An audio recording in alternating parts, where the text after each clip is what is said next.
Personas presenta Hora 25 con el auspicio de... En Uniandes proyectamos lo mejor de ti.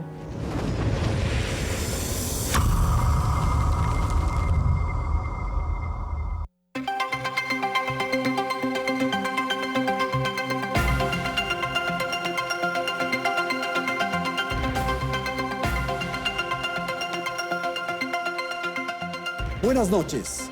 La vida y la muerte, la interrogante más compleja de resolver. Lo ocurrido esta semana con el dictamen de la Corte Constitucional que reconoce la eutanasia en el Ecuador tiene una trascendencia e importancia de una enorme magnitud, sin duda sin precedentes. Es tan conmovedor que a partir de su plena implementación, Paola Roldán podrá resolver el día de su muerte.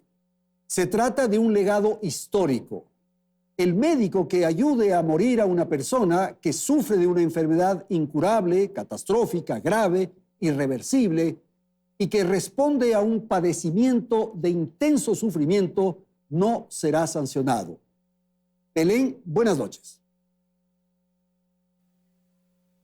Hola Andrés, amigos, muy buenas noches. El pasado miércoles la Corte Constitucional tomó una decisión histórica para el Ecuador al aprobar la demanda de inconstitucionalidad del artículo 144 del Código Orgánico Integral Penal que presentó Paola Roldán, una mujer de 42 años que padece esclerosis lateral amiotrófica, una enfermedad progresiva e incurable, y que busca acceder a la eutanasia o muerte digna. El artículo 144 del COIP tipifica el homicidio con 10 a 13 años de cárcel, pero con la decisión que ha tomado la Corte, ahora los médicos que practiquen un proceso de eutanasia ya no podrán ser sancionados bajo este artículo. Esto siempre y cuando se cumplan ciertos lineamientos. Les contamos más en el siguiente reportaje. He vivido una vida plena y sé que lo único que merezco es una vida y una muerte con dignidad. Hace 5 meses, Paola Roldán decidió emprender una lucha para que en Ecuador la eutanasia sea legal. En 2020 fue diagnosticada con esclerosis lateral amiotrófica, ELA, y en menos de 4 años perdió completamente la movilidad de todos los músculos de su cuerpo. Actividades tan sencillas como deglutir se convirtieron en una prueba de vida o muerte, pues en cualquier momento un atragantamiento podría causar su deceso. Su esperanza de morir de manera digna cuando ella lo considere oportuno la impulsó a plantear la demanda de inconstitucionalidad del artículo 144 del COIP y finalmente el pasado miércoles obtuvo el dictamen que esperaba. Recibo esta noticia muy conmovida y con alivio. Hubieron días en los que pensé que nunca iba a escuchar el resultado de esta demanda. Con 7 votos a favor, entre ellos un voto concurrente del juez Richard Ortiz y 2 votos salvados, es decir, en contra de las juezas Teresa Núquez y Carmen Corral, el Pleno de la Corte Constitucional aprobó la legalización de la eutanasia en el país. Pero en su dictamen, los altos magistrados detallaron algunos lineamientos para acceder a este derecho, entre ellos que la persona exprese su consentimiento libre e informado, aunque también amplió la posibilidad de que se pueda solicitar a través de un tercero en caso de que la persona no pueda expresarlo. La Corte aclaró además que únicamente se podrá practicar la eutanasia en personas que padezcan intenso sufrimiento proveniente de una lesión corporal grave e irreversible o de una enfermedad grave e incurable. Y si bien los expertos señalan que la sentencia es de inmediato y obligatorio cumplimiento, la Corte dispuso que en un plazo de 2 meses el Ministerio de Salud elabore un reglamento para los procesos de eutanasia activa. Dio además 6 meses a la Defensoría del Pueblo para que presente un proyecto de ley sobre este tema y a la Asamblea 12 meses para que a partir de la recepción del proyecto debata y apruebe la normativa. En las regulaciones deberá constar, por ejemplo, la objeción de conciencia para los médicos. La decisión, si bien era la que Paola y su familia esperaban, no deja de ser dolorosa y difícil. Es un legado para la sociedad ecuatoriana, pero también de tener el corazón medio partido, porque se puede producir un desenlace que sabemos, una familia que lo hemos venido procesando y es la muerte de mi hija, ¿no? De nuestra hija. Eso es fuertísimo, pero ahí estamos, apoyando a Paola. Quienes han apoyado a Paola en esta causa aseguran que la vida no es solo respirar, que la vida debe ser vivida con dignidad. Bien, vamos a presentar a nuestros invitados de esta noche aquí en el estudio principal de Teleamazonas. Saludo a Francisco Roldán Cobo, él es padre de Paola Roldán. Nos acompaña el doctor Farid Simón, abogado, profesor universitario. Está también la abogada María de Lourdes Maldonado, ella es integrante de la Fundación Dignidad y Derecho. En exteriores está el doctor Jimbo. El doctor Jimbo es médico especializado en cuidados paliativos. Vamos a empezar. Doctor Farid Simón, ¿por qué tenía que conocer esto la Corte Constitucional? Buenas noches. Buenas noches, Andrés. Buenas noches a los compañeros del panel. Cuando Paola nos buscó como abogados, lo que Paola decía o pedía es que en el Ecuador se reconozca el derecho a decidir, ella a decidir y otras personas a decidir la posibilidad de acogerse a la eutanasia, a tener una muerte digna. Nosotros preparamos una demanda de inconstitucionalidad del artículo 144 del COIP. Y lo que hicimos además es incorporar la historia de Paola en la demanda. Era una demanda abstracta, pero sin embargo había una persona concreta que nos había buscado para que le representemos.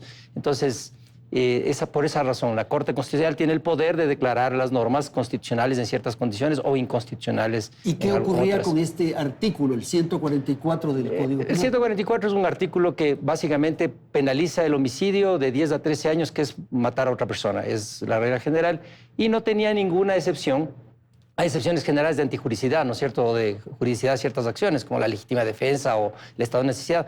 Pero esta norma no permitía que un médico, por ejemplo, no sea sancionado si, cumpliendo la voluntad de un paciente, le acompañaba a bien morir. Entonces, la idea era que se haga una lectura de esa norma compatible con el derecho a la libertad, a la autonomía, a la vida digna. Y esto es lo que se pidió. Y ese artículo estaba en contradicción, digamos, con principios constitucionales. ¿Cuáles, por ejemplo? La Corte Constitucional ha dicho básicamente dos: vida digna y libertad y autonomía y libre desarrollo de la personalidad, vinculado a dignidad humana. Es lo que la Corte ha dicho en la sentencia. Nosotros planteamos otras cosas que la Corte no acogió de nuestra demanda. Así es esto, ¿no? Habíamos planteado que hay un derecho a morir dignamente y habíamos planteado el derecho a estar libres de dolores físicos, etcétera, etcétera. Y la Corte nos dijo básicamente que esos dos derechos son los asociados. ¿En qué circunstancias, entonces, una persona, un paciente, puede acceder a la eutanasia? Como ustedes plantearon en el reportaje inicial, ¿no es cierto? Claramente hay condiciones expresas. La primera tiene que ver con el consentimiento. Libre, informado consentimiento, inequívoco consentimiento, o directamente el paciente o a través de un representante, dice la Corte. Después, la condición es que debe ser una enfermedad o una lesión grave e incurable. Lesión corporal hace hincapié mucho la Corte, que sea incurable y que provoque intensos sufrimientos. Todas las condiciones juntas son las que harían que no sea sancionado el médico que acompaña al paciente en la lesión. Todas juntas, no separadas. Todas juntas. O sea, tiene que ser consentimiento directo a través de un representante, y después la enfermedad o la lesión grave, incurable y que provoque graves e intensos sufrimientos. Ok, abogada Maldonado, ¿cuál es su apreciación respecto al tema eutanasia y los elementos legales, constitucionales, de derecho en este caso? Por favor. Gracias, Andrés. Saludos a todos. Antes de comenzar, necesario solidarizarme con Francisco, Paola y toda su familia. Entiendo que es una situación sumamente dolorosa y el afán de estar aquí este día es compartir lo que ha pasado o las otras víctimas que existen respecto de la eutanasia. Lo primero que quiero mencionar es que estamos en un país en el que solamente el 3.5% de la población tiene acceso a cuidados paliativos. En ese escenario, plantear a la eutanasia como opción no es lo correcto.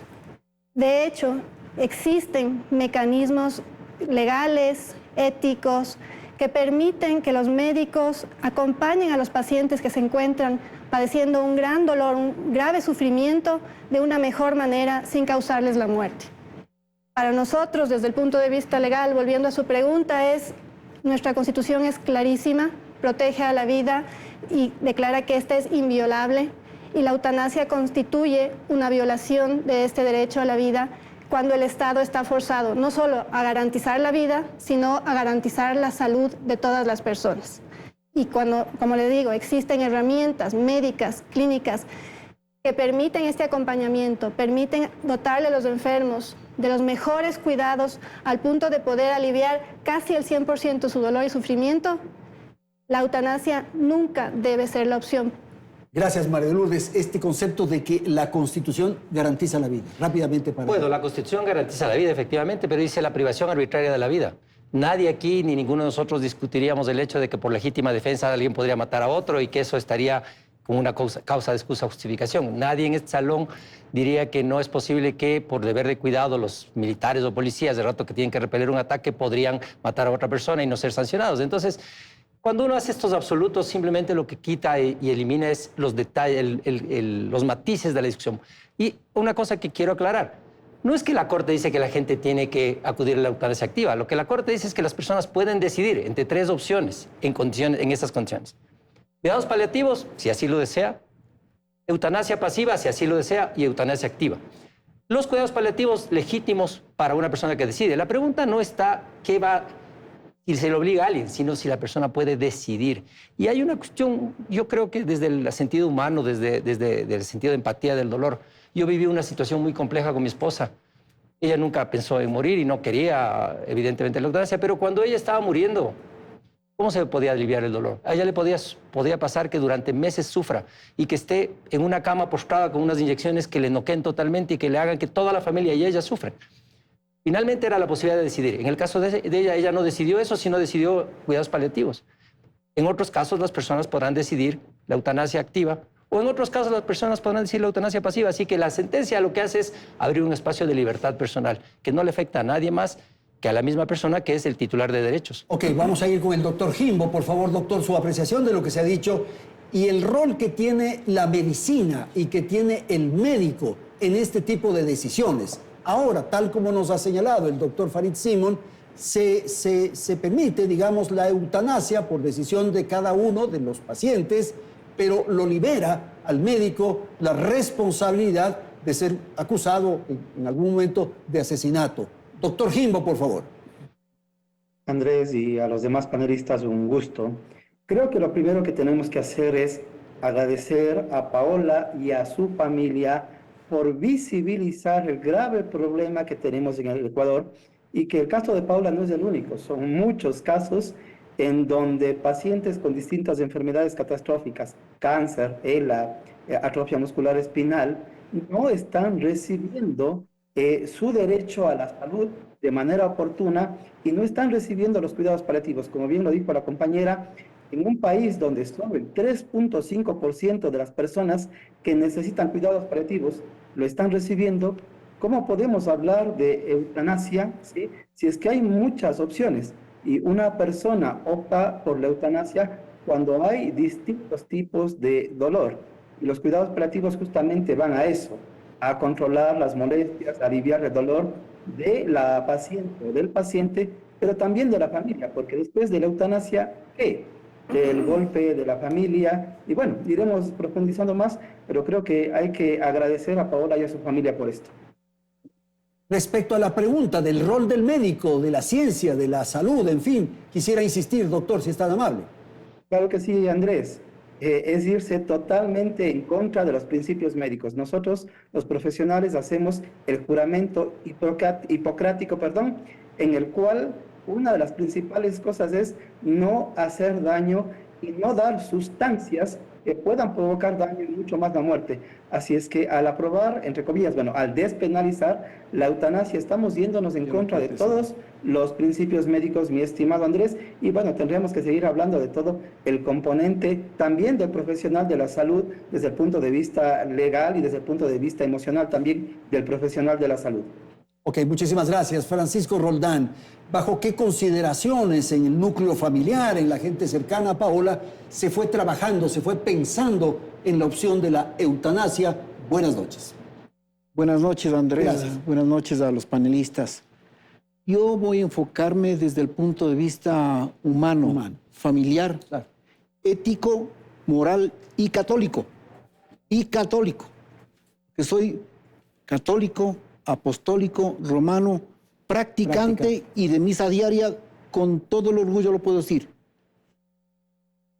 Y hago énfasis en esto, porque cuando Paola nos planteó la idea de recurrir a la eutanasia, lo primero que hice con mi hija es decirle, mi hija, antes de darte mi apoyo voy a consultar con sacerdotes. Yo vengo de una formación católica desde niño. Nuestras dos familias, la de mi mujer Magol y la mía, son profundamente católicas. Me formé en colegios católicos, fui fundador del Colegio Intisana, que está regentado por el Opus Dei, así que tengo esta línea de pensamiento y de formación, íntimamente católico. Y consulté con 2 prelados, y luego de escucharles a ellos y de explicarles la situación de Paola, me dijeron, la enfermedad de tu hija es cruel. Y la iglesia, cuando hay un estrujamiento del cuerpo, la iglesia apoya la muerte dulce. Es lo que estamos buscando con Paola. Luego de esas consultas con 2 prelados, que por respeto no voy a revelar los nombres, entonces le dije, mi hija Paola, tienes todo nuestro apoyo para iniciar esta acción de inconstitucionalidad. Francisco, cuando se plantean estos temas de carácter religioso, de carácter moral, en fin, hay una pregunta fundamental que yo he escuchado estos días y que de alguna manera se debe formular. ¿Quién es dueño de la vida? Dios nos da la vida, pero Dios no es cruel. Y Dios sí permite que el ser humano pueda tener una vida digna y también una muerte digna. Esos dogmas que nos enseñan que eventualmente se convierten en principios absolutos, no funcionan cuando uno es humano. Yo les invito a ese sector radical de religiosos que se humanicen y que solo cuando puedan ver la situación de cada ser humano puedan darse cuenta de lo que significa poder morir dulcemente. Este es el tema central, morir dulcemente, como ha dicho Francisco, y que Dios no es cruel. Si alguien está sufriendo, hay una tragedia de orden familiar, con toda una circunstancia como la que ha vivido la familia Roldán, la pregunta que uno formula es, ¿por qué no permitir el tema religioso esté bajo los elementos que ha señalado Francisco, con las consideraciones que él ha formulado? Por favor. Es muy valiosa su pregunta y lo primero que yo quisiera manifestar es que este no es un debate religioso. No es. De hecho, existen, como dice Francisco, creyentes que están a favor de la eutanasia y creyentes que no lo están. Esta es una concepción que tiene que fundamentarse, y eso lo hemos pedido desde el día 1, en lo que nos ha reflejado la experiencia de los países que han despenalizado la eutanasia. Y yo sí quiero también y hacer énfasis, porque esto se repite en la sentencia, que creo que existe un desconocimiento o un error de conceptos de lo que es la eutanasia, independientemente de la etiqueta que se la quiera poner, y de los que son las otras alternativas que se le puede ofrecer a los pacientes, justamente para que mueran de una manera dulce, como usted dice, con una manera de lo más pacífica posible. La eutanasia, y este es un error de la sentencia, pasiva, no es quitarle la opción que tiene el paciente de oponerse a que se le se le hagan tratamientos que prolonguen su existencia. Eso no es. Ese hecho, el darle al paciente o aplicarle procedimientos médicos que prolongan su agonía y sufrimiento, se llama encarnizamiento terapéutico y es una conducta ética, médica y legalmente incorrecta. Entonces, a eso nos oponemos todos, porque nadie quiere que el paciente sea obligado a sufrir. Ahora, la eutanasia es todo acto u omisión que tiene por objeto matar a un ser humano con la finalidad de evitarle el sufrimiento y dolor. Perdón, ahí tengo que pedirle a Farid rápidamente. ¿Uno podría pensar entonces que eutanasia es un sinónimo de matar? Bueno, así lo han querido instalar en el discurso algunas personas. Es morir con asistencia médica. La muerte es inevitable, todos vamos a morir. Paola sabe que va a morir, pero Paola tiene la posibilidad de seguir viviendo unos días más y morir violentamente y dolorosamente, o tiene la posibilidad de que con asistencia de un médico morir tranquilamente. La idea esta de que a una persona le droguen hasta hacerle perder la conciencia y que le dejen durante años, meses, días, siendo vista por su familia, que va muriendo, que va poco a poco muriendo, destrozando su cuerpo, y la gente sabe que va a morir, y el paciente sabe que va a morir y quiere morir, pero le dicen, no, ¿sabes qué? Por mis convicciones, aunque se los presenten de manera laica, detrás de esto hay una convicción religiosa muy importante, que de hecho, cuando dice aquí el doctor Jimbo, por ejemplo, que hay que acudir a los cuidados paliativos, el doctor tiene toda la razón, las personas que quieren acudir a los cuidados paliativos lo hacen, pero hay muchos otros médicos, muchos, y aquí en el documento está, cuando uno ve los amicus que muchos médicos presentaron, no están de acuerdo con la versión del doctor Jimbo, están de acuerdo con que hay opciones y que finalmente el paciente puede tomar la decisión. Finalmente también, en este discurso y en este debate, se ha querido instalar algo como que hay esta pendiente resbaladiza. Yo vi el voto salvado de la doctora Corral. Oiga, las citas de la doctora Corral son citas poco precisas de YouTube, de documentos que claramente son escritos por militantes anti-eutanasia, claramente, la mayor parte de ellos, y unos números increíbles, unas interpretaciones increíbles. Más o menos es como haber usado de fuente el YouTube, donde el interesado en atacar una cosa es fuente intelectual de una jueza de la Corte Constitucional. Una cosa complicada, Okay. ¿no? En un giro, una pausa. Francisco, le debo la palabra, igual al doctor Jimbo. Retornamos en un instante.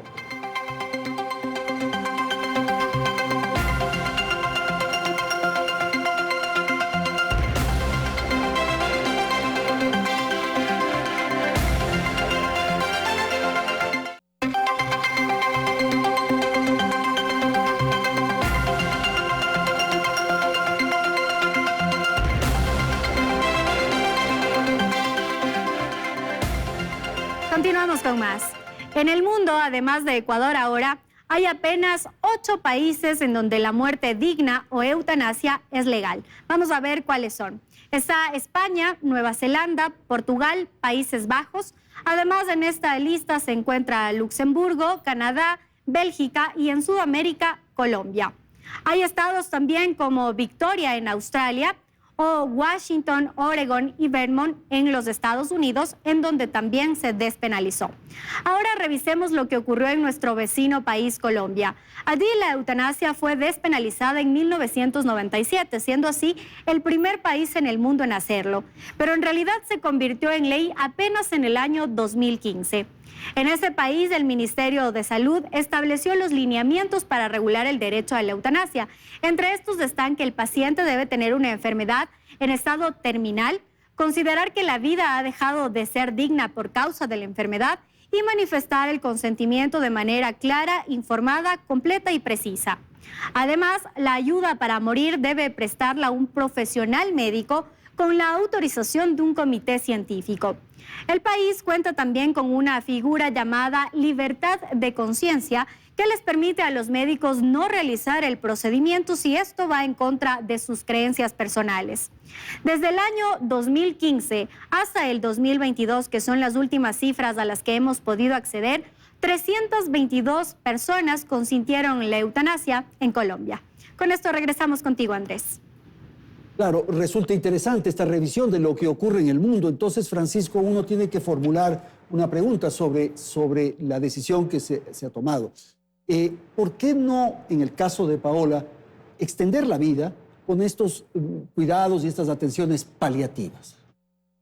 Andrés, para que usted y la ciudadanía pueda entender la magnitud de la enfermedad de Paola, ella literalmente no puede mover un dedo.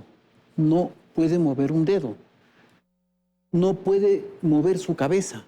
En la cama hospitalaria donde está postrada, necesita atención 24 horas al día. Por la noche, Andrés, seguramente anoche, cuando usted estaba durmiendo, cambiaba de posición. Cualquier ser humano, Paola no puede hacer eso. Necesita que alguien le auxilie 3, 4 veces por la noche. Durante el día, es absolutamente dependiente de terceras personas. Vive postrada. Para comer necesita la ayuda. Para hacer cosas tan simples como cuando a uno le da un comezón, este movimiento no puede hacer Paola. No puede hacer. Entonces, ese es el grado, la magnitud de esta enfermedad tan cruel. No hay cuidados paliativos. No hay cuidados. No hay cuidados paliativos. Eso es lo que la gente no entiende. Cuando se habla desde el dogma, cuando se habla desde la teoría, la gente no aterriza. No se da cuenta el padecimiento de cada ser humano. Y no solo son afectaciones físicas, son afectaciones emocionales. Imagínense lo que es vivir de esa manera. Les voy a contar una anécdota para que ustedes grafiquen. Paola tiene ayuda de enfermeras. Una de ellas es una chica colombiana de primera calidad. De primera calidad. Claro, pero como cualquier ser humano puede estar de buen humor o mal humor, de buen genio o mal genio, ¿no es cierto? Paola me decía un momento, mira, hasta cuando yo le conocí a esta maravillosa persona que se llama Claudia, me daba un poco de recelo porque cuando le veía geñuda, dice, ¿y si le pido que me ayude, vendrá a ayudarme?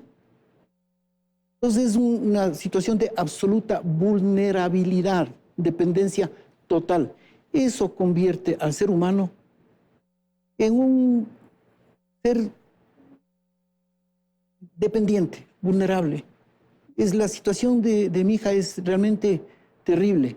Y por eso es que yo pido que la gente que habla desde la teoría aterrice a lo en que la sucede realidad, en los la hechos del realidad. día a día. Gracias, Francisco. Vamos con el doctor Jimbo para que comente justamente esta expresión de Francisco en el sentido de que ya los cuidados paliativos, digamos, no tenían posibilidad de implementarse, no tenían posibilidad de asistir y de ayudar en este sufrimiento. Hay un momento en que ya es imposible, doctor Jimbo.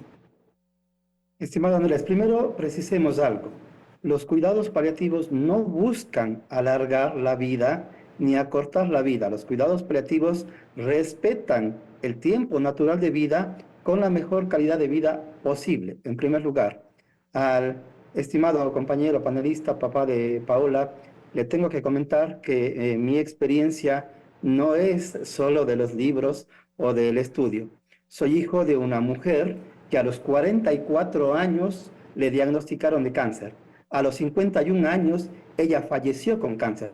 Así es que no hablo solo desde el punto de vista técnico-científico, sino también hablo como hijo de una mujer que falleció una enfermedad muy compleja y que es teóricamente una de las que más, entre comillas, podría causar pedidos de eutanasia. Así es que hay que tener claridad. Otra cuestión, que existe el derecho a la muerte digna.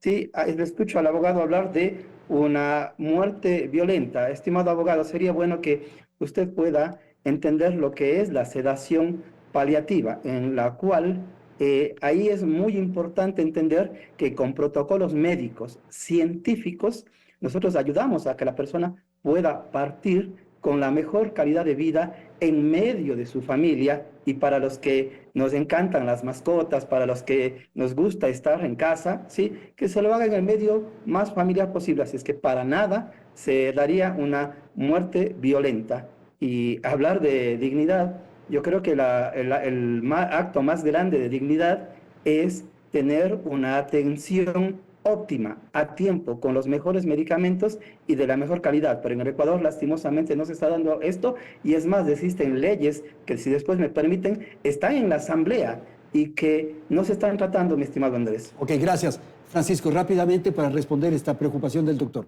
En ningún momento quise referirme a usted, doctor, y respeto su criterio como profesional.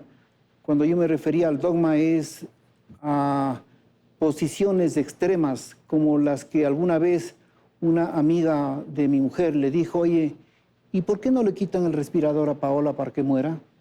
Eso es cruel, eso es cruel. Y debo aclarar algo, Andrés, que es importante que también la ciudadanía entienda. Una cosa es el cáncer hay curación. Le extirpan el tumor, le dan radioterapia, le dan quimioterapia. Con ella no hay curación. No hay curación. Nosotros recurrimos a Raimundo y todo el mundo. Fuimos a hacer un año de medicina alternativa en Estados Unidos, donde Paola se sometió a 800 terapias. Llamamos a Israel porque nos dijeron que en Israel había curación. Fuimos a la clínica Mayo, es decir, agotamos todas las instancias. Lamentablemente, la medicina tradicional, a la cual yo respeto profundamente, no ha encontrado ni causas ni solución para la ELA. Ok, gracias, Francisco. Rápidamente también responderé al doctor. Enseguida vamos, María de Lourdes. Doctor Jimbo, con mucha consideración y respeto, usted tiene una visión del ejercicio de la profesión médica que no es compartida por todos los médicos. Usted tiene una versión que tiene el derecho a mantener. En esta opción, su madre, igual que mi esposa, que murió también de cáncer, en ese momento no podía decidir. Lo que estamos defendiendo es el derecho a decidir, no que usted decida, no que decida un tercero, sino que la persona que está sufriendo pueda decidir. Y claramente, en su caso en particular, usted tiene una posición claramente tomada, que no es compartida por muy buena parte de la profesión médica. Y yo respeto su posición, doctor Jimbo. Y lo que si usted quiere vivir, actuar, organizar su vida, tomar decisiones de acuerdo a sus convicciones, muy bien, doctor Jimbo, le apoyaré y le apoyo. Lo que usted no puede hacer, doctor Jimbo, ni nadie más, es imponer a los demás su forma de ver el mundo. Esto me parece central, María de Lourdes. Nadie tiene derecho a decidir por otra persona. Me encanta el tema, Andrés, y quisiera entrar al tema de la libertad, que es algo que quisiera que la gente llegue a entender. No podemos hablar de una libertad que no esté condicionada. ¿Por qué? Me voy a salir un poco del escenario que han planteado Paola y sus abogados, sino el contrario. Nuevamente, pensemos en todos esos pacientes, todos esos enfermos que padecen enfermedades de muchísimo dolor, porque lamentablemente la ELA es una de ellas, quizás una de las más graves, pero hay muchísimas más. Yo, perdón que lo diga también viví de cerca la muerte de una tía con cáncer a la que ya no se le pudo hacer nada. Entonces, hay muchas opciones, muchas enfermedades, quiero decir, y muchos enfermos que no van a tener ni siquiera la posibilidad de acceder a los cuidados paliativos. ¿Por qué? Porque nuestro sistema de salud en el Ecuador no lo permite, no lo garantiza. Está en la Constitución, pero como muchas normas de la Constitución no se aplican. Entonces, a esos enfermos que no van a tener los recursos, que no van a tener una familia que les acompañe, que no van a tener realmente las condiciones para que su consentimiento se dé de una manera adecuada, libre, porque tienen alternativas, porque pueden elegir entre las alternativas que planteaba el doctor Simón. No estamos en ese escenario. Estamos en el escenario de un país, repito, en el que solamente el 3.5% de la población tiene acceso a esto. Entonces, ¿qué les vamos a decir a esos enfermos? Oye, no tengo los recursos, Estado, no te puedo garantizar como Estado estos recursos. La opción que te puedo dar es la eutanasia. Pero debe estar ocurriendo informalmente, subterráneamente, una gran cantidad de estas decisiones que ahora se formalizan, digamos. Probablemente sí. Yo me atrevo a decir frente a otro de los criterios que se han esgrimido en el sentido de que se hace eutanasias ocultamente, claro, que eso es falso. ¿Por qué? Porque pero nuevamente... es tradicional, de alguna manera, eso de las agüitas de sueño, en fin. Sí. Es que eso también... A ver, primero hay que distinguir la medicina de la medicina alternativa, que esa es una gran diferencia. Segundo, tenemos que distinguir que justamente la eutanasia significa... En el caso, y me voy a referir a la pasiva porque creo que por ahí va mucho la confusión. La pasiva significa quitarle los cuidados mínimos al enfermo, hidratación, agua y limpieza. ¿Hasta cuándo es posible hacerlo? Cuando ya el cuerpo no resiste, se le tiene que ir quitando justamente, ya no con los cuidados paliativos, porque esa es otra confusión, también hay la sedación paliativa. Entonces, el enfermo que se le quita el agua, la alimentación, la limpieza, y en el caso de que tenga una vía aérea permeable, mantenerla limpia, eso es eutanasia pasiva. El permitir que los pacientes renuncien a procedimientos médicos, a ayudas que le mantengan artificialmente el funcionamiento de sus signos vitales, no es eutanasia. Entonces, la gente, la Corte, han entendido que todos esos procesos en los que a los pacientes se les retiraban estas ayudas constituye eutanasia y eso no es correcto. Ok, tal vez comentar rápidamente esto y un poco lo que dijimos en el reportaje que incorporó Belén sobre las experiencias particularmente de Colombia. Yo le doy toda la razón a la doctora Maldonado. Hay una lucha que tenemos que hacer todos porque las personas tengamos derecho a una salud adecuada y digna en este país. Como muchos otros derechos no están reconocidos, pero no tienen concreción práctica en la vida cotidiana. Y esa es una lucha conjunta. buscar que se reconozca el derecho a la salud de las personas y la mejor atención de salud posible. Como también es una lucha conjunta, y creo yo, de todas las personas que creemos en la libertad y las libertades y en la dignidad de las personas, a que las personas puedan decidir en ciertas circunstancias qué hacer con su cuerpo y que no haya terceros que les obliguen o les determinen que tengan cierta forma de morir y mantenerse en vida cuando ya su vida, ellos solicitan que su vida se acabe. Y claramente la Corte ha definido eutanasia activa como el retiro de ciertos medicamentos y demás. Pero aquí hay una cosa clara. Aquí no se está discutiendo, por ejemplo, que todos los que estamos en la mesa podríamos no aceptar un tratamiento médico, a pesar de que ese tratamiento médico nos lleve a la muerte. Nadie nos puede obligar a vivir. Tampoco está castigado el suicidio. La persona que se suicida y que falla en el intento no se castiga posteriormente. Entonces, cuando se habla de los debates también, como decía Francisco, desde la radicalidad, desde la negación de las particularidades de muchos casos, uno tiene respuestas de blanco y negro. Yo no tengo una respuesta de blanco y negro. Lo único que creo es que las personas pueden tomar la decisión en ciertas condiciones sobre su vida y su cuerpo, porque no les afecta a nadie más, no le afecta a ninguna otra persona. La libertad tiene límites, pero cuando daña a otros, ¿no? No cuando se refiere a uno mismo. Y es en beneficio de mejorar, de estar mejor, de tener dignidad mínima. Doctor Francisco, ¿hacemos bien en ayudar a morir a una persona que sufre y está en las circunstancias de su hija? Sin duda, Andrés. Nosotros hemos palpado episodios dolorosísimos con nuestra hija. El año pasado hubo 2 o 3 ocasiones en que Paola casi se murió por toros, muriéndose asfixiada. Vinieron 2 médicos y los médicos se quedaron paralizados, no podían hacer nada, se quedaron al pie de la cama. Quien tuvo que auxiliarle fue mi hijo Francisco José y su marido Nicolás, que es un ser humano maravilloso, el marido de Paola. Le auxiliaron poniéndole unas sondas sin tener idea de cuidados. Y gracias a ese arresto de ellos, Paola se pudo salvar y está con vida. Esos escenarios no queremos vivirlos. Esos escenarios no quisiéramos que nadie, absolutamente ningún ser humano, lo pueda vivir. Por eso hay que ayudar a la muerte dulce, una muerte digna. Este concepto de muerte dulce, en el caso de Paola, ¿qué es? ¿Desconectar todo el sistema o administrar un producto que de lo que me han explicado, bueno, antes de eso, sí, Andrés, creo que es importante, porque ha surgido esta pregunta, bueno, ¿y Paola mañana se va a aplicar la eutanasia? No. Paola va a recurrir a la eutanasia, según nos ha dicho, cuando su vida pierda sentido. ¿Cuándo va a perder sentido la vida para Paola? Cuando pierda su capacidad de comunicarse con su entorno íntimo. Pero ahí es importante, Francisco, ella tendrá que conceder este derecho, en fin, antes, cuando está todavía lúcida. Lo tiene concedido por escrito. Lo tiene concedido por escrito ante notaría pública, y ese fue uno de los documentos que se presentó en la acción de inconstitucionalidad. Permíteme, Andrés, continuar. Ya perdí el hilo. No, pero no importa. Ahora vamos un ratito, porque me parece interesante esto último, esto de que tiene notarizada su decisión, digamos. ¿Qué pasa con los pacientes que por alguna circunstancia están incapacitados? Están en coma, están en esta situación vegetativa, en fin, y no pueden.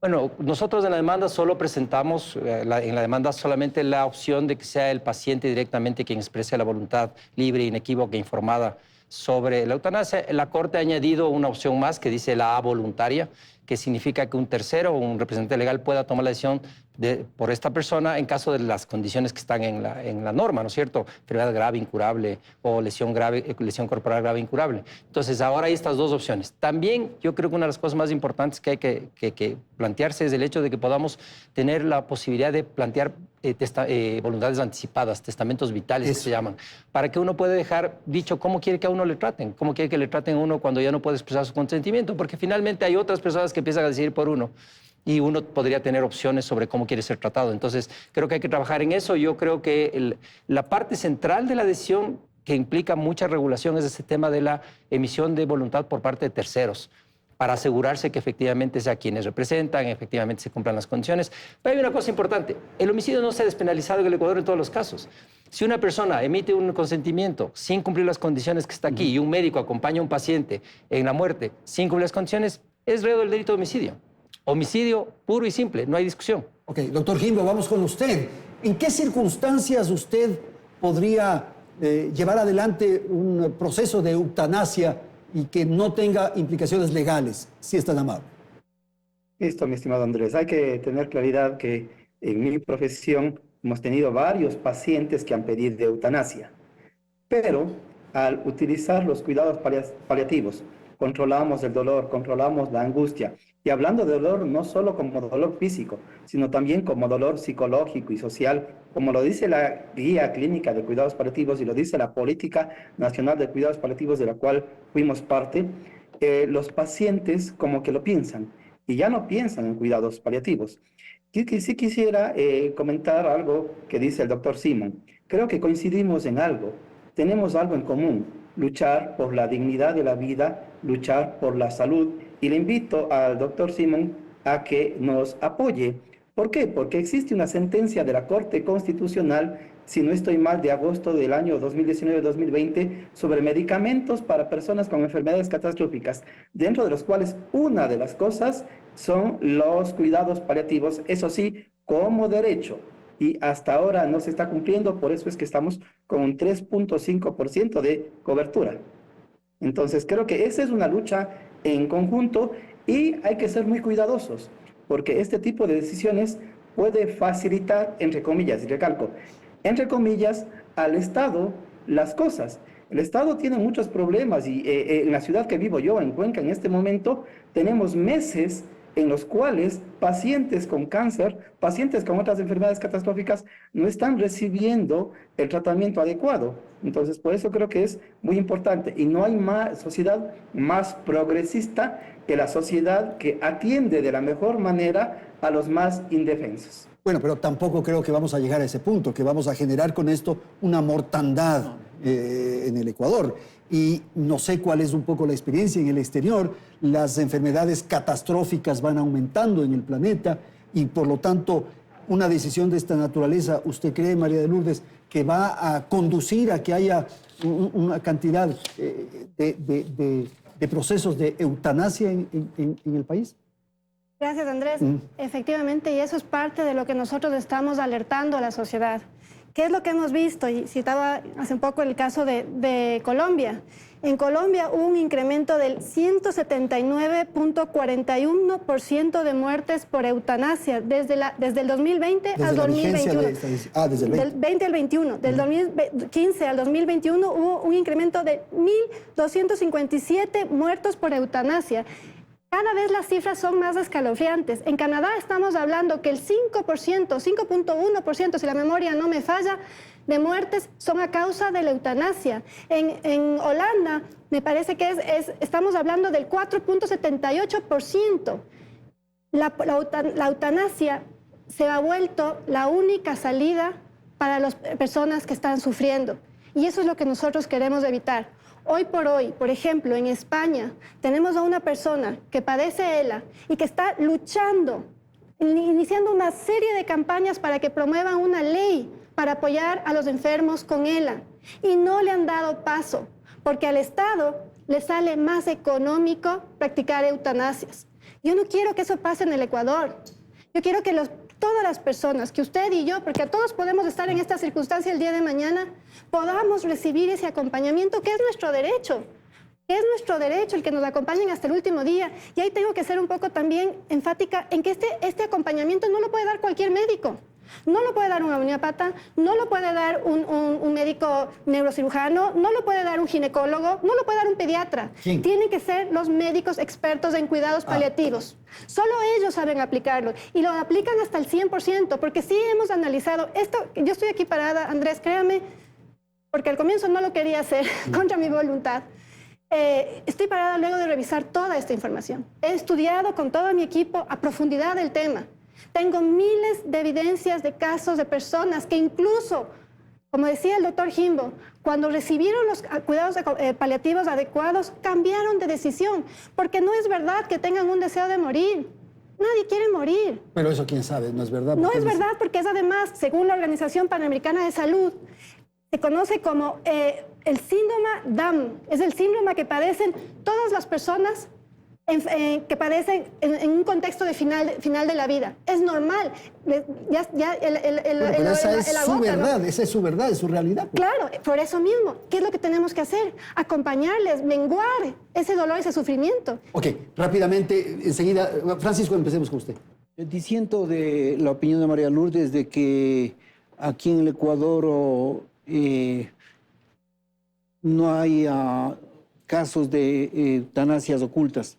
Muchísimos, muchísimos. Yo he conversado con médicos que le han venido a ayudar a Paola y que le han dicho, Francisco, en buena hora vamos nosotros a poder hacer esto libremente porque hemos aplicado eutanasia a pacientes, amigos y parientes, De tal manera, claro, hay como esa frase, ya salieron del closet.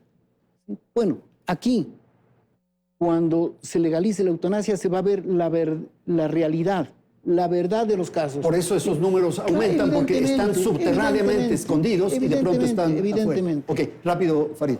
Aquí hay una cosa que estamos de acuerdo todos, que es el tema de la decisión de la persona. Acabamos de escuchar hace un momento que es otro decidiendo cuánto es el dolor, cuánto es el sufrimiento que una persona tiene que tener o sufrir, o cómo debe vivir o morir. Básicamente es las personas que toman decisiones sobre su vida y su cuerpo en ciertas condiciones, como una decisión que tiene que ser informada. Entonces, a esa persona, si se cumplen los protocolos médicos, se cumple la ley, tienen que informarle que tiene opción cuidados paliativos, que tiene opción de rechazar el tratamiento o que tiene opción de acudir a la eutanasia, porque el consentimiento es libre e informado. La segunda cosa importante, Colombia hasta el año pasado no había permitido la eutanasia. El primer caso fue el año pasado con una discusión increíble, cuando una persona con ELA decidió practicarse la eutanasia y grupos que quieren decidir cómo viven y cómo mueren las personas porque ellos creen que así tienen que ser los demás. Yo no creo eso. Yo creo que la doctora Maldonado puede vivir como ella quiere y puede decidir lo que ella quiere. Respetando la decisión de la señora y respetando la decisión de la señora, pararon el procedimiento. Entonces, no es verdad que esto es una pendiente resbaladiza, como dicen, no hay detalles científicos. Una cosa más importante que esto. Yo no puedo hablar por las demás personas. Yo puedo hablar solamente por mí. Y lo que se ha buscado en esta demanda es que las personas puedan decidir. No que el Estado practique la eutanasia, sino que la persona decide. Lo que estamos generando es una situación como de psicosis y de miedo, porque el Estado va a hacer. Al Estado hay que pelear para que dé los medicamentos. Doctor Jimbo, yo fui parte de una de las demandas sobre enfermedades catastróficas y raras. Yo demandé con algunos colegas el hecho de que exista cierta medicina para enfermedades que incluso implica el derecho a probar si puede salvarse una persona. Con la misma fuerza y con la misma dedicación que le hice a este caso, lo hago porque creo que las personas tienen derecho a decidir y a la dignidad. Ok, vamos a ir a una pausa. Tenemos que atender información publicitaria. En un instante retornamos para el tercer segmento de Hora 25.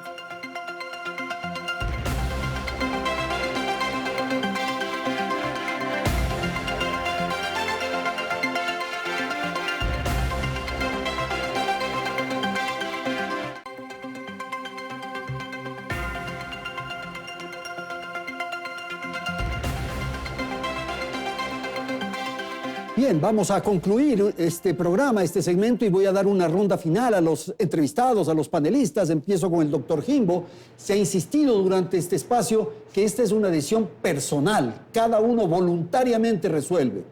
Si es que la decisión es de esas características, personal, ¿hay que respetar, doctor Jimbo?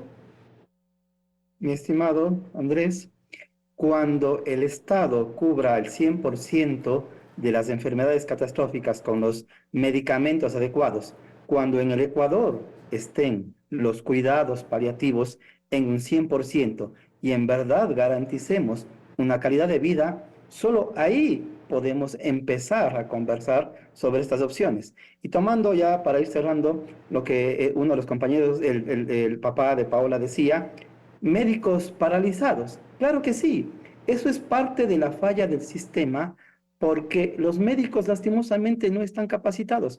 ¿Y por qué? Porque el Estado no los capacita, no está cumpliendo con un derecho que está contemplado en todas las normativas, en la ley. Así es que es muy importante que trabajemos en conjunto, pero solo cuando tengamos garantizado el derecho a la salud con medicamentos adecuados y tengamos el 100% de ecuatorianos con cuidados paliativos, podremos empezar a conversar de este tipo de opciones. Mientras tanto, no creemos que sea la solución cuando existen los cuidados paliativos que ayudan a las personas y a las familias. Ok, María de Lourdes, por favor.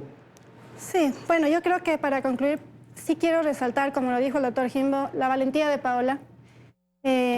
Nos ha llamado la atención, nos ha movido a todos a detenernos y poner la vista en las personas, en los enfermos que se encuentran en circunstancias como las de ella.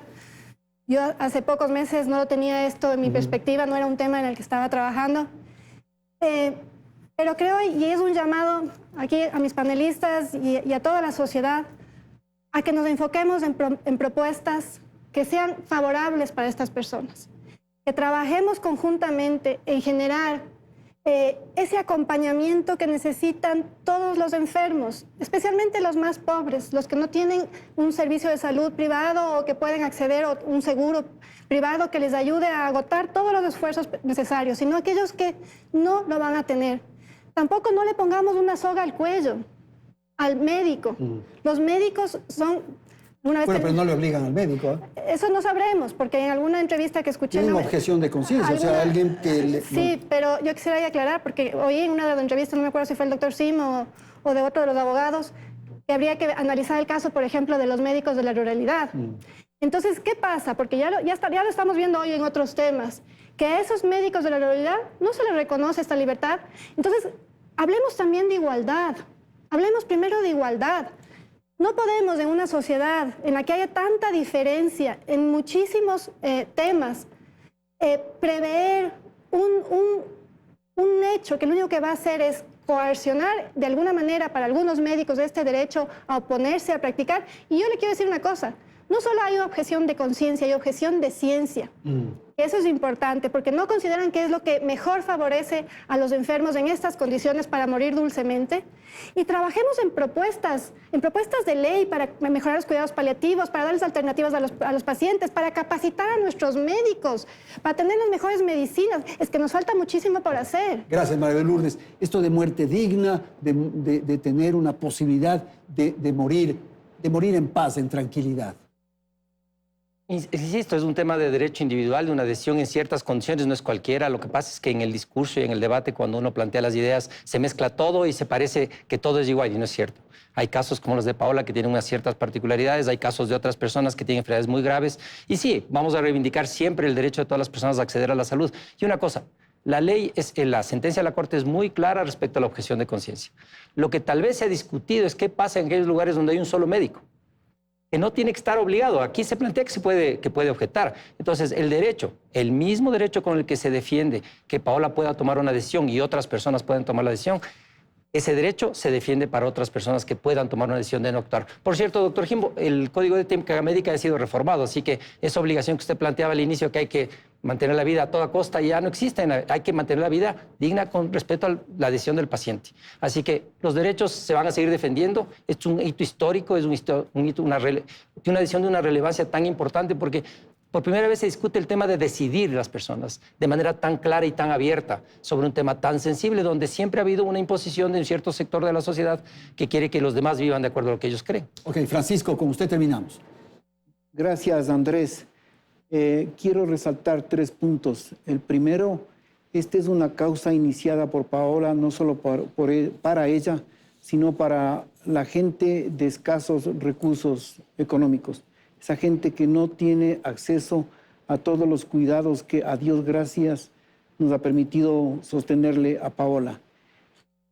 Yo pido a todos los sectores radicales que tengan respeto y que no descalifiquen a Paola. Hay ataques crueles, incruentos en las redes sociales y obviamente eso golpea emocionalmente a mi hija. Y yo quisiera cerrar esto, Andrés, repitiendo algo que me dijo un querido amigo. Me dijo, mira, tu hija Paola ya tiene una estrella en el cielo. Sin duda. Muchísimas gracias a nuestros panelistas.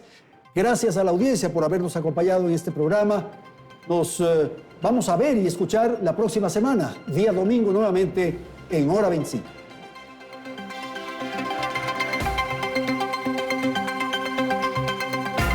Teleamazonas presentó Hora 25. auspicio de En Uniandes, proyectamos lo mejor de ti.